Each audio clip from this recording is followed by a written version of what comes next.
سلامونه ملګرو، الله دې وکړي چې ټول روغ او جوړ یاست او ژوند مو ښه روان وي. د یو نوي ویډیو د یو نوې موضوع سره بیا ستاسو خدمت کې حاضر یم. ملګرو، زه تل کوشش کوم چې ستاسو د پوښتنې یو پوښتنه راوالم او تاسو له یو ویډیو جوړه کړم او تاسو له معلومات درکړم. نن مې هم یو پوښتنه راخیستې ده او پوښتنه دا ده چې آیا زه کولی شم چې د اسنادو نه مخکې په خپل لا پوسټ اکاونټ کې پیسې واچوم او که نه؟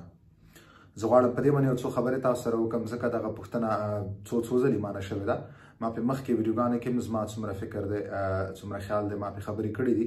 خو خیر، زه به په ځان له دغه ویډیو جوړه کړم او تاسو ته معلومات درکړم. ملګرو، په خپل لا پوسټ کې تاسو هغه پیسې اچولی شئ چې کوم څومره تاسو ته دولت درکوي. کله چې تاسو اسناد نه لرئ او تاسو دوماندیزلي، نو تاسو له دولت او فی لخوا تاسو له 440 روپۍ درکولی کېږي. که هغه 440 تاسو دینه مثال راوباسئ په څه طریقه باندې او بیا تاسو په خپل اکاونټ کې د دغه مقدار مطابق روپۍ اچوئ، نو دا بیا صحیح خبره ده. ولې که دې نه زیاتې تاسو اچوئ نو دا یو پوښتنه جوړېدلی شي، ځکه چې کله تاسو اسناد نه لرئ، تاسو دوماندیزلي، نو تاسو کار اجازه نه لرئ. کله چې تاسو د کار اجازه نه لرئ نو تاسو سره دا روپۍ د کوم ځای نه راځي؟ دا یو سوال جوړیږي. دغه کمې روپۍ چې تاسو خپل لا پوسټ اکاونټ کې اچوئ، دا تاسو سره د کوم ځای نه راځي؟ که تاسو چیرته دوی وغواړي، تاسو نه دوی دغه پیسې که څوک وغواړي چې د دې ثبوت موږ ته راکړي، دغه پیسې تاسو سره د کوم ځای نه راغلي، نو تاسو سره باید یا ثبوت ولرئ. که تاسو سره چیرې ثبوت نه وي، نو طبیعي خبره تاسو ته مشکل جوړېدلی شي. نو ښه خبره دا ده چې تر څو پر تاسو اسناد نه اخیستي، تاسو په خپل لا پوسټ کې پیسې مه اچوئ. اوس بعضې ملګري واچولي دي یا بعضې ملګري غواړي چې واچئ، ولې قانونا تاسو کله چې دوماندیزلي یاستئ، تاسو د کار اجازه نه لرئ. نو چې کله تاسو د کار اجازه نه لرئ، تاسو سره دغه پیسې د کوم ځای نه راځي؟ نو چې تاسو سره پیسې هغه سورس، هغه ذریعه نه معلومه، نو بیا تاسو نه که څوک پوښتنه وکړي، د نه ثبوت وغواړي، نو تاسو باید ثبوت ورکړئ، تاسو باید تفصیلات ورکړئ چې دغه پیسې تاسو سره د کوم ځای نه راغلي. نو ښه خبره دا ده چې قانون تاسو یعنې نشئ کولی چې تاسو په خپل لا پوسټ اکاونټ کې پیسې واچوئ، او دا ښه خبره ده، مې اچوئ.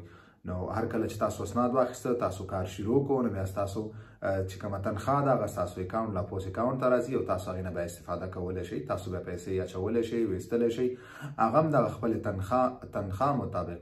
حتی که تاسو چیرې اسناد واخلئ او تاسو ډېر زیات مقدار باندې روپۍ اچوئ، نو تاسو دا پوښتنه کېدلی شي چې دغه پیسې تاسو سره د کوم ځای نه راغلې. د دې ثبوت ورکوئ، باید تاسو ورکوئ.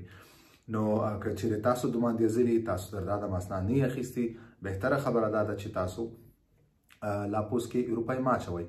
ځکه که چیرې تاسو نه پوښتنه وکړئ چې د دې روپۍ تاسو سره د کوم ځای نه راغلي، ځکه تاسو خو دوماندیزلي اسناد نه لرئ.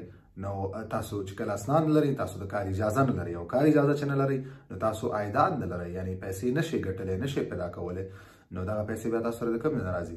نو په دې به بیا تاسو ثبوت ورکوئ، د دې به تاسو بیا هغه تفصیلات ورکوئ، او تر څو هغه مطمئن شي چې هر څوک تاسو نه پوښتنه کوي. نو ښه خبره دا ده، زما مشوره دا ده چې تاسو پیسې په خپل لا پوسټ کې تر څو تاسو اسناد یې اخیستي مه اچوئ. اوس که دغه 440 کوم تاسو له وفي درکوي، که د دې مطابق تاسو څومره روپۍ اچوئ، نو تاسو سره بالکل اجازه ده، تاسو کولی شئ چې هغه واچوئ، مثال 200 300 400. ځکه تاسو دا ویلی شئ چې تا ما ته وفي روپۍ راکړي، دا د وفي روپۍ دي، دا هغه ما خپل اکاونټ کې اچولي دي. که هغه د وفي روپۍ تاسو په کومه طریقه راوباسئ، هغې نه بعد نو داسې چې کوم دی، که تاسو د وفي روپو نه زیاتې روپۍ او تاسو په خپل اکاونټ کې اچوئ، نو که تاسو چیرې تاسو نه څوک پوښتنه وکړي، نو تاسو باید بیا ثبوت ورکړئ، که تاسو چیرې سوال لاندې راځئ. نو مننه ملګرو، الله دې وکړي چې تاسو د خپلې پوښتنې جواب اخیستی او تاسو دغه معلومات دررسېدلي. تاسو ټول ملګرو نه زما دغه هیله ده چې دغه ویډیوګانې ټولو ملګرو سره شریکې کړئ، تر څو ټولو ملګرو ته صحیح او دقیق معلومات ورسیږي.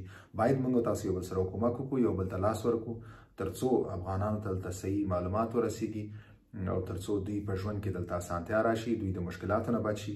موږ تاسو یو بل باندې حق لرو، دا په یو بل باندې زموږ او ستاسو دا یو حق دی چې یو بل ته لاس ورکړو، یو بل سره کومک وکړو، یو بل د صحیح معلوماتو نه خبر وکړو، تر څو د ټولو مشکلات دلته حل شي. نو مننه ملګرو، تر بلې ویډیو باندې په لاس وارم، په مخامخه.